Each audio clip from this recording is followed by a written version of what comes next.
সবাইকে স্বাগত জানাচ্ছি। আমি ফিরোজ তোহা। শুরুতেই সংবাদ শিরোনাম জানিয়ে দেব এই মুহূর্তে হাতে পাওয়া সর্বশেষ গুরুত্বপূর্ণ আপডেট আন্তর্জাতিক সংবাদ। শুরুতেই থাকছে ওয়াশিংটন পোস্টের বিশ্লেষণ, কুয়েতে ইরানি ড্রোন হামলা এবং মার্কিন জেনারেলদের পলায়ন, একটি সেনাদলের ক্ষোভ, গোপন তদন্তের নেপথ্য কাহিনী। এবারে জানাবো খামেনির জানাজায় কে এই মুখ ঢাকা ব্যক্তি, মোস্তফা খামেনি নাকি অন্য কেউ। ইরানের প্রয়াত সর্বোচ্চ নেতা আয়াতুল্লাহ আলী খামেনির জানাজায় দেখা যায় মুখ ঢাকা এক রহস্যময় ব্যক্তিকে। এরপর থেকেই শুরু হয় ওই ব্যক্তির পরিচয় নিয়ে নানা কৌতূহলী আলোচনা।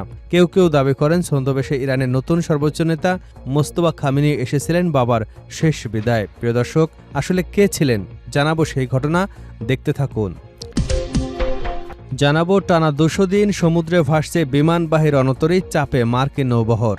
আধুনিক বিমানবাহী রণতরীর ইতিহাসে অন্যতম কঠিন অপারেশনাল মাইলফলক অর্জন করেছে মার্কিন নৌবাহিনীর নিমিটস শ্রেণীর super carrier USS Abraham Lincoln. মধ্যপ্রাচ্যে যুদ্ধ অভিযানে অংশ নিয়ে জাহাজটি টানা 200 দিনেরও বেশি সময় সমুদ্রে অবস্থান করছে। এদিকে প্রধানমন্ত্রীর ওয়াশিংটন সফর নিয়ে তীব্র ক্ষোভ ইরাকি মিলিশিয়াদের। ইরাকি সরকারের একটি উচ্চ পর্যায়ের প্রতিনিধি দলের আসন্ন যুক্তরাষ্ট্র সফর ও প্রেসিডেন্ট ডোনাল্ড ট্রাম্পের সাথে বৈঠকের পরিকল্পনার তীব্র বিরোধিতা করেছে দেশটির সশস্ত্র গোষ্ঠীগুলোর জোট Islamic resistance in Iraq. Iran সমর্থিত এই মিলিশিয়া জোটটি এক বিবৃতিতে সরকারের এই সিদ্ধান্তের কঠোর নিন্দা জানিয়েছে। জানিয়ে দেব ইরানে ফের যুক্তরাষ্ট্রের শক্তিশালী হামলা। ইরানে আবারও হামলা চালিয়েছে যুক্তরাষ্ট্র। সংবাদ মাধ্যম এক্সিওস রোববার জানিয়েছে মার্কিন সেনারা ইরানের মিসাইল আকাশ প্রতিরক্ষা ব্যবস্থা লক্ষ্য করে বেশ কিছু হামলা চালিয়েছে। এবং সর্বশেষ জানাবো হরমুজ প্রণালী কয়েক ডজন পারমাণবিক বোমার চেয়েও শক্তিশালী। যুক্তরাষ্ট্রের সঙ্গে চলমান উত্তেজনার মধ্যেই হরমুজ প্রণালীকে দেশটির অন্যতম কৌশলগত সম্পদ হিসেবে অভিহিত করেছেন ইরানের ইসলামিক রেভলিউশনারি গার্ড কোরের সাবেক কমান্ডার ও সর্বোচ্চ নেতার উপদেষ্টা মোসাহেম রেজাই। তিনি বলেছেন এটি কয়েক ডজন পারমাণবিক বোমার চেয়েও বেশি গুরুত্বপূর্ণ। এতক্ষণ শুনছিলেন সংবাদ শিরোনাম, এবার থাকছে পুরো সংবাদ। প্রিয় দর্শক, অনুরোধ থাকবে এই ভিডিওতে একটি লাইক দিন, কমেন্টস করে জানিয়ে দিন ভিডিওটি আপনি কোন জেলা থেকে দেখছেন এবং শুনছেন। ইরান ইসরায়েল ফিলিস্তিনি যুক্তরাষ্ট্র যুদ্ধে আপনি যদি মুসলিমদের সমর্থন করে থাকেন তাহলে চ্যানেলটি সাবস্ক্রাইব করে বেল আইকনটি বাজিয়ে রাখুন, আর এই ভিডিও সম্পর্কে আপনার মূল্যবান মতামতটি কমেন্টে লিখে যান। কুয়েতে ইরানি ড্রোন হামলা ও মার্কিন জেনারেলদের পলায়ন, একটি সেনাদলের ক্ষোভ, গোপন তদন্তের নেপথ্যে কাহিনী। কুয়েতে মার্কিন সেনাদলের অপারেশন সেন্টারে একটি ইরানি আত্মঘাতী ড্রোন আঘাত হানার ঠিক কয়েক সেকেন্ড পরের ঘটনা। ভেতরে থাকা সৈন্যদের সুরক্ষার দায়িত্বে নিয়োজিত এক মার্কিন আর্মি জেনারেল মেঝে থেকে উঠে দাঁড়ালেন। তিনি প্রোটেক্টিভ ভেস্ট এবং হেলমেটটা টেনে নিয়ে পাশ থেকে এক সৈন্যকে চিৎকার করে আদেশ দিলেন, এখান থেকে পালাও। দিনটি ছিল 1 মার্চ। ইরানের বিরুদ্ধে যুক্তরাষ্ট্রের যুদ্ধ শুরু হবার মাত্র একদিন পরের ঘটনা। কুয়েতের শোয়েবা বন্দরে অবস্থিত এই ভবনের ঠিক মাঝখানটিতেই ড্রোনটি আঘাত হানে।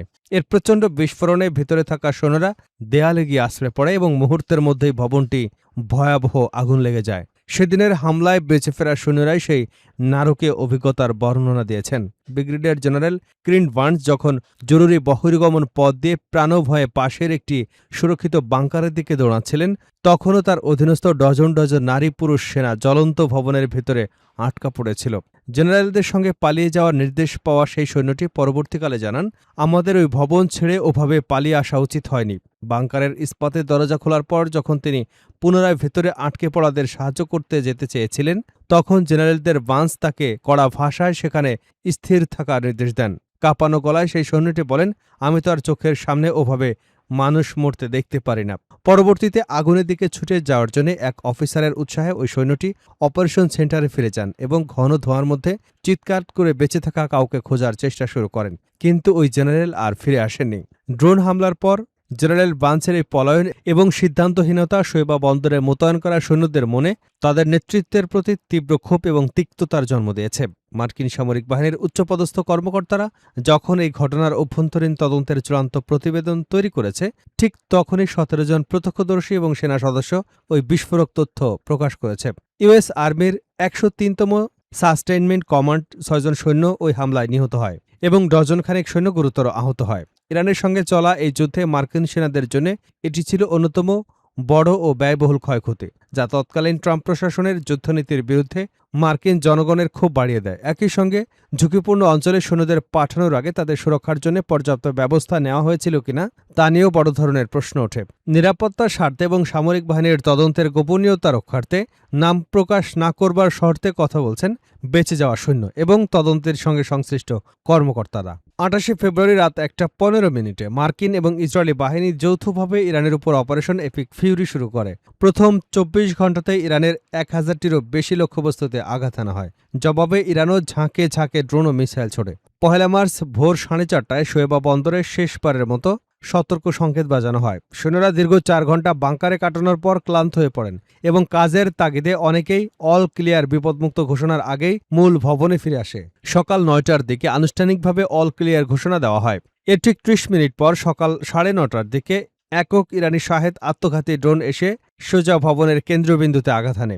বাইরে থাকা ২ সৈন্য জানান তারা ঘাস কাটার মেশিনের মতো এক ধরনের শোঁ শব্দ শুনতে পান এবং তাকে দেখেন ড্রোনটি প্রায় খাড়াভাবে ভবনের উপর আঁচড়ে পড়ছে। চোখের পলকে পুরো ভবনের বিদ্যুৎ সংযোগ বিচ্ছিন্ন হয়ে যায় এবং লোহা, কাঁচ, প্লাস্টিকের টুকরো ছিটকে এসে ঘরের ভেতরে থাকা সৈন্যদের শরীর ঝাঁঝরা করে দেয়।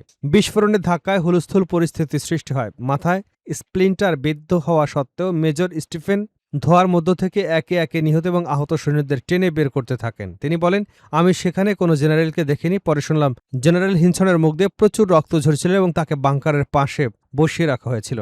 ইউএসএস আর্মি সেন্ট্রাল কমান্ড অবশ্য দাবি করেছে জেনারেলরা আহত হওয়া সত্ত্বেও মাঠ পর্যায়ে সৈন্যদের সরিয়ে নেওয়ার কাজ সরাসরি সহায়তা করছিলেন। খামেনির জানাজায় কে এই মুখ ঢাকা ব্যক্তি, মোস্তফা খামেনি নাকি অন্য কেউ? ইরানের প্রয়াত সর্বোচ্চ নেতা আয়াতুল্লাহ আলী খামেনির জানাজায় দেখা যায় মুখ ঢাকা এক রহস্যময় ব্যক্তিকে। এরপর থেকেই শুরু হয় ওই ব্যক্তির পরিচয় নিয়ে নানা কৌতূহল আলোচনা। কেউ কেউ দাবি করেন ছদ্মবেশে ইরানের নতুন সর্বোচ্চ নেতা মোস্তফা খামেনি এসেছিলেন বাবার শেষ বিদায়। তবে লন্ডন ভিত্তিক ইরানি সংবাদ মাধ্যম ইরান ইন্টারন্যাশনাল তাদের এক প্রতিবেদনে জানিয়েছে রহস্যময় ওই ব্যক্তির পরিচয়। তাদের দাবি মুখোশ পরা ওই ব্যক্তি খামেনির নাতি মোহাম্মদ জাভাদ খামেনি। তিনি গত ২৮ ফেব্রুয়ারি হামলায় আহত হয়েছিলেন। প্রতিবেদনে বলা হয়েছে মোহাম্মদ জাভাদ খামেনি হলেন খামেনির বড় ছেলে মোস্তফা খামেনির পুত্র। তাকে প্রয়াত নেতার সবচেয়ে বড় নাতি বলে মনে করা হয়। প্রতিবেদন অনুযায়ী ২৮ ফেব্রুয়ারি খামেনির বাসভবনে বিস্ফোরণের সময় তিনি মুখমণ্ডলে প্রচণ্ড আঘাতে দগ্ধ হন। এ কারণেই জানাজার অনুষ্ঠানে তিনি মুখ ঢেকে উপস্থিত হয়েছিলেন।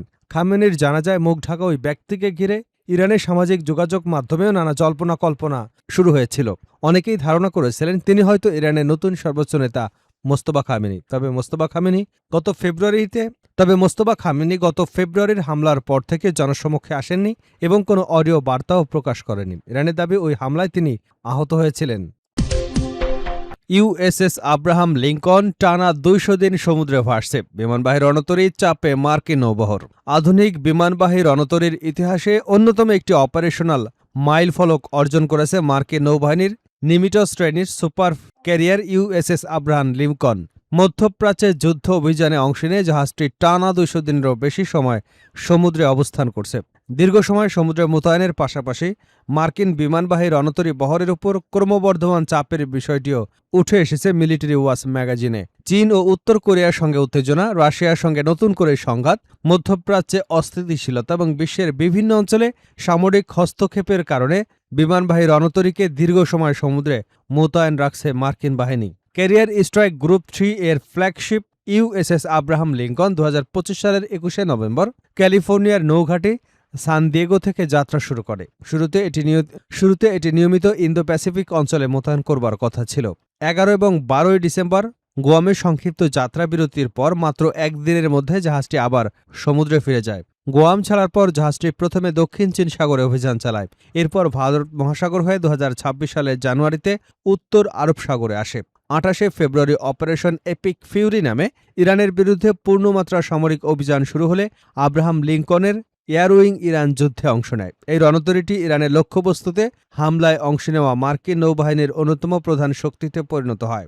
জাহাজটিতে কর্মরত কর্মকর্তাদের ভাষ্য অনুযায়ী মার্কিন বিমানবাহী রণতরীর ইতিহাসে টানা সমুদ্রে অবস্থানের দিক থেকে আগের সব রেকর্ড ভেঙেছে আব্রাহাম লিঙ্কন। জাহাজটির কর্মকর্তা লেফটেন্যান্ট কমান্ডার অ্যালেক্সিস ট্রাভিস বলেন, আধুনিক যে কোনো বিমানবাহী রণতরীর মধ্যে টানা সবচেয়ে বেশি দিন সমুদ্রে থাকার রেকর্ড এখন আমাদের। যদিও ইউএসএস জেরাল্ড অফ ফোর্ট প্রায় ৩২৬ দিন দীর্ঘতম সামগ্রিক সম্পন্ন মোতায়েন ছিল। তবে ওই সময়ের মধ্যে জাহাজটি ইউরোপের বিভিন্ন বন্দরে একাধিকবার নোঙর করেছিল, ফলে আব্রাহাম লিঙ্কনের মতো টানা সমুদ্রে থাকার নজির গড়তে পারেনি। বিশ্লেষকদের মতে আব্রাহাম লিঙ্কন এই দীর্ঘ মোতায়েনে মার্কিন নৌবাহিনীর একটি বৃহত্তর সংকটের প্রতিফলন। গত এক দশকে বিমানবাহী রণতরীগুলো আগের চেয়ে বেশি সময় সমুদ্রে থাকতে হচ্ছে, ফলে সাগরে রণতরী মোতায়েনের সময়সীমা দীর্ঘ এবং অনিশ্চিত হয়ে উঠেছে। একই সঙ্গে বৈশ্বিক নানা দায়িত্বের কারণে এই বহরের উপর চাপ বাড়ছে। অন্যদিকে যুক্তরাষ্ট্রের কার্যকর বিমানবাহী রণতরীর সংখ্যা এখন ১১টিতে সীমাবদ্ধ। একই সময় পুরনো নিমিটস শ্রেণীর জাহাজগুলো রক্ষণাবেক্ষণের চাপও বেড়েই চলেছে। জাহাজগুলোর বয়স বাড়ার সঙ্গে সঙ্গে নিয়মিত ডিপো সংরক্ষণের সময় দীর্ঘ হচ্ছে এবং নৌ শিপইয়ার্ড বিলম্ব হচ্ছে। ইরাকের প্রধানমন্ত্রীর ওয়াশিংটন সফর নিয়ে তীব্র ক্ষোভ ইরাকি মিলিশিয়াদের। ইরাকি সরকারের একটি উচ্চ পর্যায়ের প্রতিনিধি দলের আসন্ন যুক্তরাষ্ট্র সফর ও প্রেসিডেন্ট ডোনাল্ড ট্রাম্পের সাথে বৈঠকের পরিকল্পনা তীব্র বিরোধিতা করেছে দেশটির সশস্ত্র গোষ্ঠীগুলোর জোট Islamic resistance in Iraq. Iran সমর্থিত এই মিলিশিয়া জোটটি এক বিবৃতিতে সরকারের সিদ্ধান্তের কঠোর নিন্দা জানিয়েছে। সাবেরি নিউজের মাধ্যমে প্রচারিত ওই বিবৃতিতে বলা হয়েছে, এমন একটি সময়ে সফরের আয়োজন করা হচ্ছে যখন আমেরিকা ও ইহুদিবাদী যুদ্ধযন্ত্র অনবরত ইরাক, ইরান, লেবানন, ইয়েমেন এবং ফিলিস্তিনে হাজার হাজার নিরীহ মানুষের রক্ত ঝরাচ্ছে এবং নৃশংস হত্যাকাণ্ড চালাচ্ছে। বিবৃতিতে মিলিয়া গোষ্ঠীগুলো মার্কিন আধিপত্য থেকে ইরাকি অর্থনীতিকে সম্পূর্ণ মুক্ত করবার আহ্বান জানায়। একই সাথে তারা স্পষ্ট ভাষায় উল্লেখ করেছে যে ইরাকের মাটিতে যে কোনো মার্কিন সেনার উপস্থিতি একটি অবৈধ দখলদারিত্ব হিসেবে গণ্য করা হবে। উল্লেখ্য, ইরাকের প্রধানমন্ত্রী আলী আল জাইদি শীঘ্রই ওয়াশিংটন ডিসি সফর করবেন বলে আশা করা হচ্ছে। এই সফরে তিনি মার্কিন প্রেসিডেন্ট ডোনাল্ড ট্রাম্পের সাথে বৈঠক করবেন এবং দুদেশের মধ্যে বেশ কয়েকটি গুরুত্বপূর্ণ তেল, গ্যাস সংক্রান্ত চুক্তি স্বাক্ষর হবার কথা রয়েছে। তবে প্রধানমন্ত্রীর এই অর্থনৈতিক ও কূটনৈতিক পদক্ষেপের বিপরীতে দেশের অভ্যন্তরীণ সশস্ত্র গোষ্ঠীগুলোর এমন অবস্থান ইরাকের রাজনীতিতে নতুন করে উত্তেজনা তৈরি করেছে।